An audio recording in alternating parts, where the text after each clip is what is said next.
Welcome to Moving Forward with Gayle Suzanne. Can't believe it's almost December already. Oh my goodness. Today is Giving Tuesday, appropriately enough, and the holidays are coming very soon. Well, we've already had one holiday, but the Christmas and holiday season is coming soon. So today I wanted to talk a little bit about how you can make your holidays better and more enjoyable. For many, many people, the holidays are the best time of the year, and it's time for friends and family to get together. And a lot of love, a lot of laughter, a lot of being together. And for some, it's not as fun, and it's a lonely, hard time of year for them. When I went through a divorce several years ago, many years ago, I was in that situation where the holidays were really difficult for me. My daughter was with her dad, and I was alone, and it really was a sad, lonely, depressing period. It really was, from Thanksgiving to Christmas.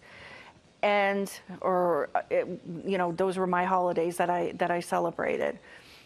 So I just want to tell you a little story and a little way that I shifted my perspective, that I made a change in my life for the better. And I'm sure this can help many of you out there who are not looking forward to the holidays, who are pretty bummed about it. So the first time that I was on my own, my sister asked me to come over for dinner on Christmas Day. Christmas Eve, I was alone, and it was very, very sad for me. I didn't reach out to anyone. Everybody I knew was pretty much with other families and their friends, so I didn't want to intrude. And I went to my sister's Christmas Day, and this was probably almost 20 years ago now, and I was smoking then, and we had, I think, turkey sandwiches left over from the night before. I sat at her kitchen counter. I was watching her put tack paper up on her shelves. This is how exciting our Christmas Day was. She had just gotten through a separation. I was in a separation. I smoked about 2 packs of cigarettes that day, that afternoon, and it was the most miserable Christmas I ever spent. Thank God I had my sister there, but we didn't do anything fun. It was just kind of like gloom and doom. And I thought about it in January, and I'm like, you know what, there's got to be another way for me to change my lifestyle, to change my choices, to make a better Christmas for myself, or a holiday. I felt the same way on Valentine's Day when I was on my own, thinking I was less than a person because I didn't have a spouse or I didn't have a partner with me. All of those holidays just ripped me apart. So that January, there were a lot of things on clearance. And I decided, you know what, I'm gonna buy myself a little present. The holidays just stunk for me. I'm gonna buy myself a gift. So I bought myself a little, I think it was a little clock on clearance. It was, I don't know, 70% off or something. And I decided to wrap the present. And I'm like, you know what, I'm gonna put this away in the closet, and for next year, I'm gonna have a Christmas present under the tree for me to open. Because that was another thing, I didn't have a lot of Christmas presents to open on my own.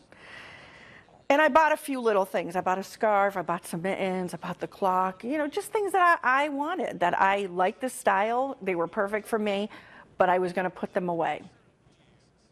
Come the next Christmas, I was still on my own. I was still single, didn't have a date, all my friends and family were gone doing what they normally do. So that Christmas, I decided to get the stuff out of the closet, put it under the tree. So I had 3 wrapped presents that I had wrapped before that were very inexpensive. And I decided to reach out to a woman who was in a nursing home. And I had worked with her for years, and she was a lovely, lovely woman. And I was just afraid that she was going to be alone. And the thought came to me that I don't have to be alone on the holidays. I can reach out to other people who are alone and do something with them. I can, watch a movie with them, just visit with them for a while, just be together and not focus on, oh, my life is so awful. Focus on maybe somebody who is less fortunate than I am, who would really want some company. So I called her up, and she was in a nursing home. I think it was Christmas Eve. And I said, do you want to visit her tonight? I said, I'm on my own, and if you want some company, I'll be glad to go see you. And she's like, oh, honey, I have my relatives coming, my cousins coming, but thank you so much. You made my day. You made it so special that you wanted to even come see me, that you thought of me. And I got off the phone with her, and the same exact situation the year before. I was on my own. This time I was alone. But I called her to see if she wanted some company. She turned me down, but yet my attitude was so different. I felt like, well, geez, I reached out, and I know I made her day because I was thinking about her. And then I went under the Christmas tree. I picked the presents. I opened them up, and I said, wow, how did I know what I wanted? And I almost forgot what I bought in one of the boxes. And then I watched a nice movie, and I went to bed, and it was a lovely, lovely evening. So I think the circumstances were the same both years. I was alone both times. I had other things at my disposal. I had a telephone that I could call anybody. I had, the ability to buy myself a present or to go out and buy something for someone else just to make me feel better. The circumstances were the same. It was just what I chose to do at that moment.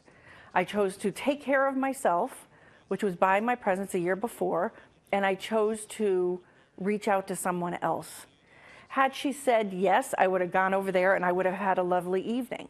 But even though I didn't see her, I could tell she was happy through the phone, and her happiness made me happy. Today is Giving Tuesday, and I think giving is way underrated, and I think it should be something that should be on our minds all the time. During my divorce, when I gave to other people and when I did things for other people or just smiled and just said, hi, how are you? Are you okay? Just reached out with a smile or a bit of kindness, that actually turned my life around when I was sad and lonely and depressed, and it made me so much happier. It made me feel like I had a purpose. It made me feel that I was making a little difference in their life, whatever it would be. And it also made me get myself off of my mind. Because I'll be honest, during that time, I felt, I'm the only single person in the world. I'm the only lonely person in the world. I'm the only one that's by herself, yada, yada, yada. And, yes, it was sad. But for me to dwell on it for as long as I did was not doing me any good. It wasn't doing me any good at all. What did me the most good was to go out into the community, go out, reach out to people who were in need, more in need than I was. And goodness knows there are plenty of them. I tend to think and maybe some of you out there, live in a bubble. I was very fortunate my whole life, growing up with a beautiful home, a roof over my head, food on the table, gone to school. I was very, very fortunate.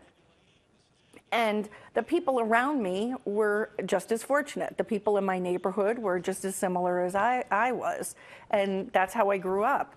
But there's this whole other world out there outside of my bubble that I might not go in the inner city streets or, live there. And I might not know what's going on. And my daughter, who is an inner city school teacher, she heard of this family in her town that was struggling. So she, with the biggest heart that she has, she went out and she bought them groceries, she bought them little toys and clothes for the kids. I mean, it was really, really sweet. And she went over their house, and they had 3 little children, probably under the age of 6, and they were little tiny kids. And just like a plastic ball and a pair of mittens and a pair of flip-flops made the kids so happy. And I put some things together like, spaghetti and spaghetti sauce and things like that, just a small thing. And the family was so grateful, happy, felt so blessed. And it's just a little token of something that really wasn't a lot, but just to let people know that they're thought of and that other people want to help. They were very gracious. Both of the parents work 5 jobs between them. Nowadays it's very, very tough to get by a lot of the times. So I have the means to be able to help, and I'm more than happy to help. But it's even if you don't, it's not even just money or not even donating a monetary gift or a donation for a big, large corporation or something. There are organizations out there, the Salvation Army is one of them, women's shelters, men's shelters, that all the stuff that you have in your basement, you know, the old stuff that, yeah, I'll give to my kids or I'll give to my grandchildren, or, you know, I don't want to throw it out. It's been sitting there for 10, 15, 20 years in your basement. And the Salvation Army will just come right to your house and say, what do you want to donate? And you can have them just take it out of your house. It's kind of a win-win. But sometimes we don't think that way. We just, you know, we'll take care of it later. We'll take care of it later. So I would really encourage people to just, you know, go in their closet. If you have a couple of old coats, if you have some mittens or gloves or snowshoes or whatever, just to go down at your local box that, you know, there's boxes all over the place for donations, to give it there, to call the Salvation Army. When my mother passed away, she had a house full of furniture, and we really wanted to donate it. So we found this women's shelter, and it was basically for women of domestic abuse who wanted to start their lives over again. I had no idea this place existed, and I asked around, you know, what are good places that will take furniture? And the gratitude that these women had when we pulled up with carload after carload after carload of couches and beds and chairs and even dishes and glasses, they were all so happy that they weren't forgotten.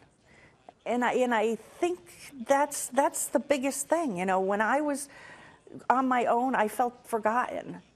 And I think sometimes we need the awareness or just the consciousness to say, you know what, maybe this person could use an extra tip when we go because they work so hard. Or maybe, you know, I should give a little bit more, whatever it is. And it does not have to be money. Just give of yourself. You know, if you see someone down and out who's sad or upset, you know, maybe a pat on the back or a smile, or can I help you? Can I do something for you? Just to let them know that they're cared about. Because it is a tough time of year. I was a little upset the other day. I was driving through Dunkin' Donuts, and there were 2 cars ahead of me. And I gave my order, and it seemed like I was waiting a longer time than normal. Normally, it's just like a minute, and you go right through. And it was the day after Thanksgiving, that Friday. And we were waiting, I would say 3 or 4 minutes. So it wasn't like an hour. It was just a short period of time, but it was a little bit longer than normal. The person in front of me rolled down his window, and he starts swearing at the guy in front of him who was waiting at the window for his order to come out, screaming, F-bombing. It was just awful. So the guy in front who was waiting starts swearing and screaming back at him. So it was this whole big fight right in front of me that people were like yelling at each other. So when the first car got his food, he like peeled out, just tore out of the parking lot. The next guy who started it all starts F-bombing and swearing at the girl at the window. And I'm sitting there just shaking my head like, oh my goodness. So I went up to the window, and the poor girl was probably no more than 22, 23. She's in tears, and I said, are you okay? And she goes, there were supposed to be 5 of us on duty, but only 2 showed up, and we're doing the best we can. And I felt so bad for this girl because she was doing the best she could. There was a bunch of people inside, a bunch of people outside, and people didn't show up. So if those 2 gentlemen were just a little bit kinder, it would have made such a difference, or maybe not even said anything to her, or just said, you know, I know that it's a hard thing. And so I told her, I said, you're doing a great job. Don't worry about it. She's like, you know, they both yelled at me, and I'm like, I heard. It just made me sad because people do the best they can, and we get very anxious, not anxious, but impatient. So maybe before we say things like that, you know, just take a deep breath because you don't know what other people are going through. One thing that I love to do is put little Dunkin' Donuts cards, keep them in my car. Just $2, $5, just little cards. So if I have $10, I might get, you know, 5 $2 Dunkin' Donuts card. And I carry them with me. And if somebody is having a bad day, if somebody's upset, then I like to give them the card, sometimes $5 cards, whatever it is. And I went to Honey Farms. This was last year, and I just remember this woman so vividly. I went to Honey Farms, and she was mopping the floor, and I had to walk by the wet part of the floor, and I got my shoe print in there. I'm like, oh, I'm so sorry. She goes, oh, no, don't worry about it. I do the floor like 4 or 5 times a day. And she just looked exhausted to me. She looked absolutely exhausted. So I went out to the car, I got one of my Dunkin' Donuts certificates, and I gave it to her. And she literally started crying. She's like, oh, it was $2. And she's like, wow, nobody ever does anything nice. And I'm not saying that to toot my own horn. I'm saying that because there is such a need out in the world for people to be kind to one another. And that $2 was like the biggest thing for her, because it seemed like she was the type of person that nobody really reached out to and did a kind gesture for. So just food for thought. A wonderful organization that keeps on giving, and I don't know if many people know about this, it's called Kiva, Kiva.org. And Kiva is a microloan company. Well, it's not even a company. It's an organization where people will provide a loan to, let's say, a woman in Argentina or a group in Kuwait or wherever, anywhere in really poor countries of the world. And you'll give a $25 loan, and you pick the people that you want to give the loan to. And what they do is they pay you back in monthly installments, so you'll eventually get your money back. And then you can reuse the loan over and over and over and over again. So your initial and only investment is $25, but that $25 can help so many people. So my initial donation was $100, so I had 4 groups that I could help. And over time, that recycled $100, I think I've been doing it for like 15 or 16 years. You know, you usually get paid back within 3 or 4 months, your $25, and then you get that $25 again that you can lend to someone else. So they can, help with their livestock. They can help with their stores. They can actually build their business so they're more successful. To me, that is a genius idea, because $25 a year, whatever it is a very doable amount of money. It's something that the gift will keep on giving and giving and giving and giving. And you get the emails when you get the loans, and you see, just who you helped.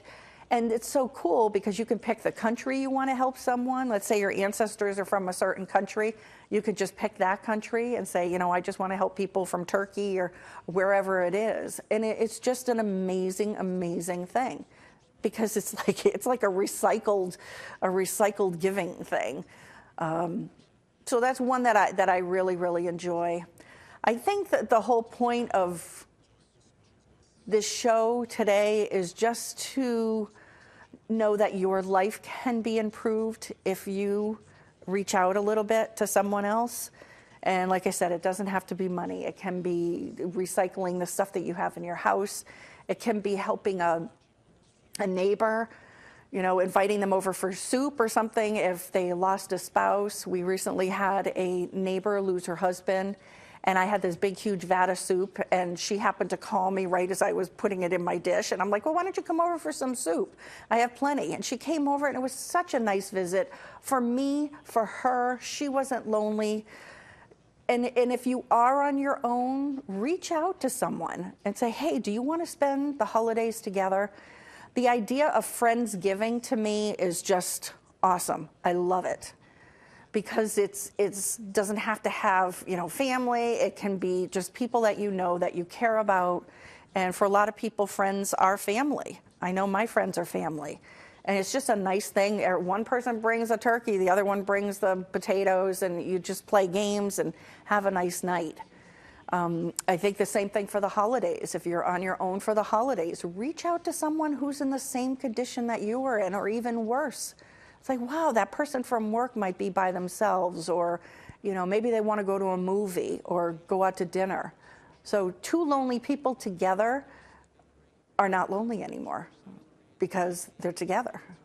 And I always thought of that. It's like, okay, you know, TV and computers and all that stuff might keep us away from actually making that phone call or sending an email to someone, say, I'm thinking about you, or sending a little card saying, hey, let's get together sometimes. So maybe today or tonight, just turn the TV off a little bit earlier and make a little list of the people that you know, or even that you don't know, that you could help in some way, shape, or form. And watch your happiness increase the more you give to other people. Give of yourself, because I think that's what we're here for, is that community and that togetherness, and that no matter, you know, what station of life someone's in, no matter how much money they make a year or whatever, we all came to the world in the same way, and we're all going out the same way. So we're all connected. We're all connected, and you know, it used to be, I think years and years ago, neighbors helping neighbors, and you know, now it's not that way as much anymore. We're pretty much confined to our little group, and sometimes looking outside of our group may open up our eyes, and just might open up a world that will make us so happy, and it will make them so happy. So it's a win-win. So on this Giving Tuesday, I encourage you to just, you know, look at your surroundings a little bit. If there's a need out there, just make a gesture to try to help out. And I guarantee you it's going to help you as well. And for Christmas and for any holidays that you're celebrating, you know, get yourself a little token. For Valentine's Day, that's coming up too. You know, get yourself a little treat for Valentine's Day. You know, my big thing was for Valentine's Day, well, I'm not getting roses, I'm not getting chocolate, and I don't have any company. So what did I do that Valentine's Day? I bought myself the best chocolate that I liked. I went to the grocery store and bought, you know, a $4.99 bouquet of flowers to put on the table. And then I called a single girlfriend, and we had the best time. We went out for a little lunch and a movie, and I had a wonderful day. So it doesn't matter at that point if I had a spouse or a partner or whatever. I just did something to make me happy, and in turn, I made her happy. We had a great day. You know, we have the power. We have the power and the empowerment to make ourselves happy. And I guarantee you, when you give and give out to people, those really are the happiest people that you'll ever want to meet. So be blessed. I am so glad to have this platform. Be inspired, and we'll see you next time. Thanks so much. This is Moving Forward with Gayle Suzanne. Bye-bye.